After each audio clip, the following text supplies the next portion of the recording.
Hello friends, welcome back to my channel. और इस video में हम लोग डिस्कस करने वाले हैं केवीएस एनयूएस इंटरव्यू में पूछे जाने वाले 5 ऐसे इंपॉर्टेंट क्वेश्चन जो हर बार पूछे ही जाते हैं। मतलब जैसे ही आप क्लास में एंटर करेंगे, जब आपका इंटरव्यू हो रहा होगा, तो कुछ ऐसे फिक्स्ड क्वेश्चन हैं जो आपसे पूछे ही जाते हैं। तो उनको आप उन क्वेश्चंस को आपको पहले से ही प्रिपेयर करके रखना चाहिए, क्योंकि ऑफिशियल आंसर की आ चुकी है। बहुत सारे जो स्टूडेंट हैं उन्होंने अपने जो मार्क्स हैं वो मैच कर लिए होंगे। बहुत सारे स्टूडेंट कंफ्यूजन में हैं कि अभी उनको प्रिपेयर करना चाहिए या नहीं करना चाहिए।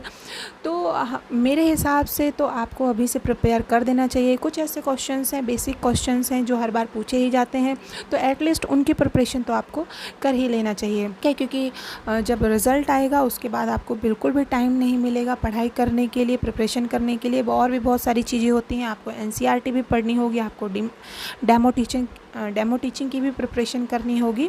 तो इसीलिए आपको कुछ चीज़ें हैं जो पहले से ही प्रिपेयर करके रखनी चाहिए। तो जो सबसे पहला क्वेश्चन है वो आपसे पूछा जा सकता है कि टेल मी अबाउट योरसेल्फ।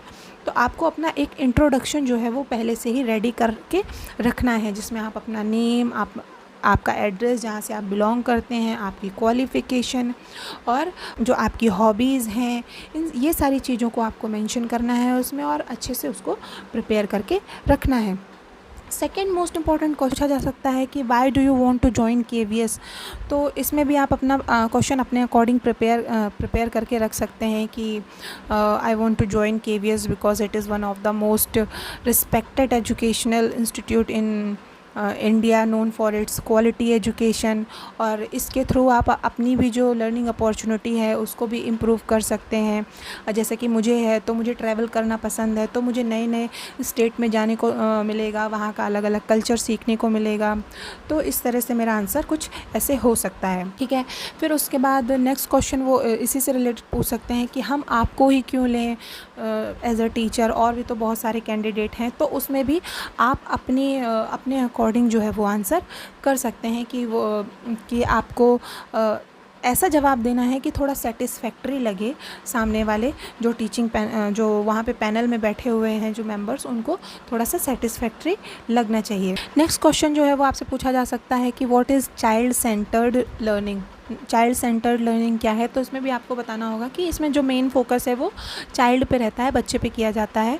क्योंकि हर बच्चे का जो लर्निंग स्पीड होती है, एबिलिटी होती है, वो इंटरेस्ट होता है, वो अलग अलग होता है। तो मेन फोकस जो है वो चाइल्ड के ऊपर रहना चाहिए। तो कुछ इस तरह से आप अपने अकॉर्डिंग जो है वो आंसर कर सकते हैं। फिर उसके बाद नेक्स्ट क्वेश्चन है वो पूछ सकते हैं कि डिजिटल लर्निंग की इम्पोर्टेंस क्या होती है। कि क्योंकि आजकल तो जो डिजिटल लर्निंग है वो चल गई है, तो आपसे ये पूछा जा सकता है कि डिजिटल लर्निंग की इम्पोर्टेंस क्या हो सकती है। तो उसमें भी आप बता सकते हैं कि बच्चे उसमें एक्टिवली पार्टिसिपेट करते हैं, उनका इंटरेस्ट रहता है। इसमें क्या होता है कि जो लर्निंग होती है वो इंटरेस्टिंग हो जाती है, क्योंकि बच्चे जो वीडियोज़ के थ्रू या फिर पीपीटी के थ्रू या फिर जो क्लासरूम में जो वो स्मार्ट बोर्ड्स लगे होते हैं उनके थ्रू जो होता है, बच्चे ईज़िली कनेक्ट करके पढ़ पाते हैं और उनको मज़ा आता है। जैसे क्विज़ेज़ हो गए वीडियोस देख के, ठीक है। तो उस तरह से बच्चे जो हैं वो सीखते हैं, तो थोड़ा सा उनको इंटरेस्ट आता है उसमें। तो ये कुछ क्वेश्चंस हैं जो आपसे पूछे जा सकते हैं। तो इसमें मैंने थोड़ा सा आपको ब्रीफ बताया है, बाकी इसमें तो आप खुद भी और भी बहुत सारा कुछ ऐड कर सकते हैं। तो आप अपने हिसाब से ऐड करके इस आंसर को प्रिपेयर कर लीजिए, क्योंकि ये क्वेश्चन जो ऐसे क्वेश्चंस हैं जो इनकी जो पॉसिबिलिटी है आने की वो 100% है।